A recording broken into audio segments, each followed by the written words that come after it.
I'm Jessica. Welcome to Hearth Talks. Afternoon, it's in the afternoon. It is not. It's too early for wine. Well, we have no coffee because it's the afternoon, and yes, a We're already little too wired. early for wine. Yes, So anyway, so we are cupless. cupless. So we are at the end of February. We are about ready to hit the spring selling season on home buying. Yes. So Lisa, Yes, is it time to talk to you?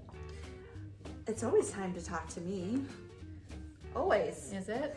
Well, you know, it kind of depends. If you're ready to buy a house, if you're thinking about buying a house, we've mentioned before, a lot of people do reach out to the real estate agent first. And I am happy to talk to people because I'm all excited. I love helping people find a home that they are so excited to move into.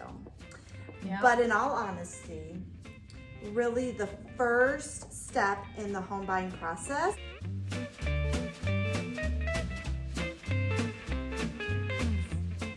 is Jessica. Your lender.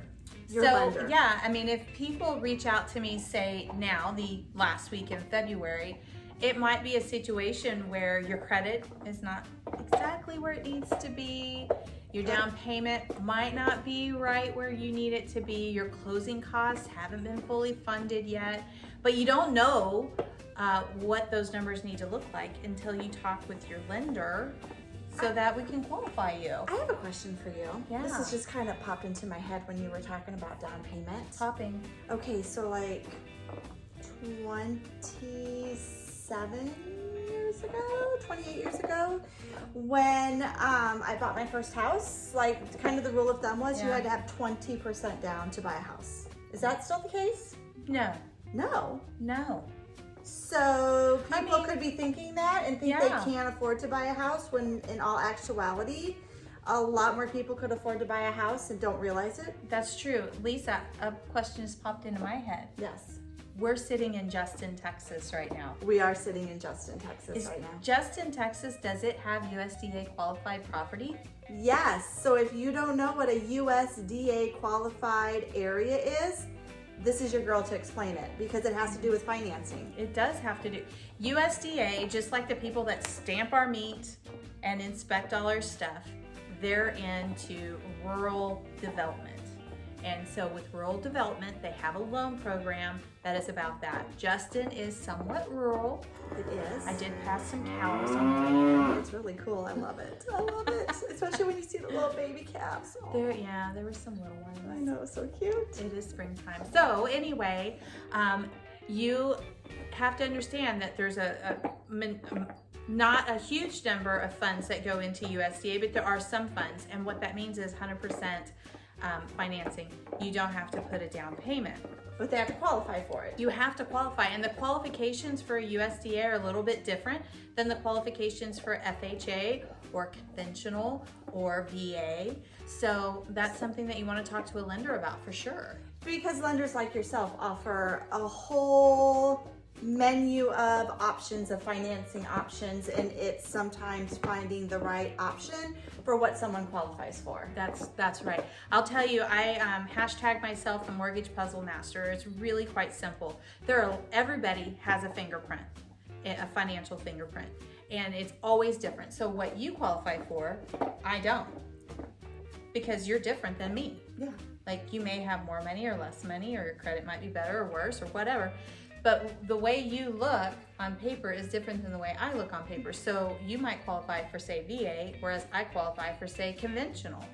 And one might be better than the other. So the job of your lender is to figure out your puzzle and to help present you with options that work for your goals, because your goals are not going to be my goals. And that's one of the things I like about, clients that we've worked with together is that you really do provide 2 to 3 different options for them depending on what they can afford and what we're looking at. Because obviously after your lender approves you, then that's when we get to go start the process of looking at houses. And so sometimes along the way, along that journey, you've tweaked some things here and there so we could get somebody into a house that they really wanted.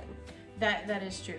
You've been on some of these big name search engines and or maybe even Lisa's website at lisadyer.com. lisadyer.com.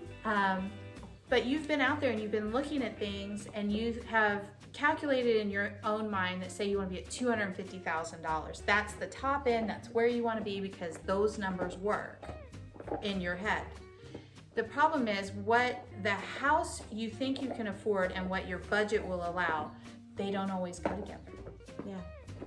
Go figure. Well, and sometimes people they're approved for a higher amount, but they feel comfortable spending less. And that happens more often. And that happens, and I've had clients like that, and so it's really my job, to listen to what they really want and to try to find a house and not upsell them. I've had that happen to me. It's no fun. No, not at all. Well, I will tell you, when I was house hunting in 2016, which was a horrible market to be hunting a house in, I think you were hunting around the same time? 2017. Okay, so it was after I was, but Yeah. when I was looking for a house, literally houses would hit the market at 6 p.m. and they'd have an offer on them by 8 p.m. And you couldn't even go look at them. So they were being offered sight unseen. So this was a really challenging market to hunt a house in. And we started out 60,000 less than where we ended, because I didn't want to pay that mortgage. Yeah. And so you go through these processes, but having a lender that can tell you what your top end affordability is and what you qualify for, and then kind of tweaking the numbers along the way, working with your realtor on different tax rates. Does this community have a MUD or a PID? Yeah. Those All are fun things that things. Texas, some homeowners need to think about. Does it have an HOA? Does it not have an HOA?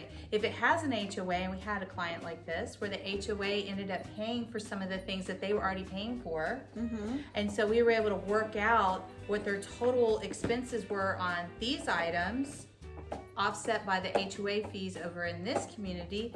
They ended up finding a really good happy medium there. Yeah. So Yes, that's true. So as we get ready to hit into the sales, the spring sales market, think about these things. Now is a great time to have that conversation. Having a conversation with myself or Jennifer does not. she did. I hope you bleep that out. I'm not So, going to. With myself or Jessica. Is really a smart decision, and having that conversation does not lock you in. It does not commit you to have to buy a new house or sell your current house and buy a new house.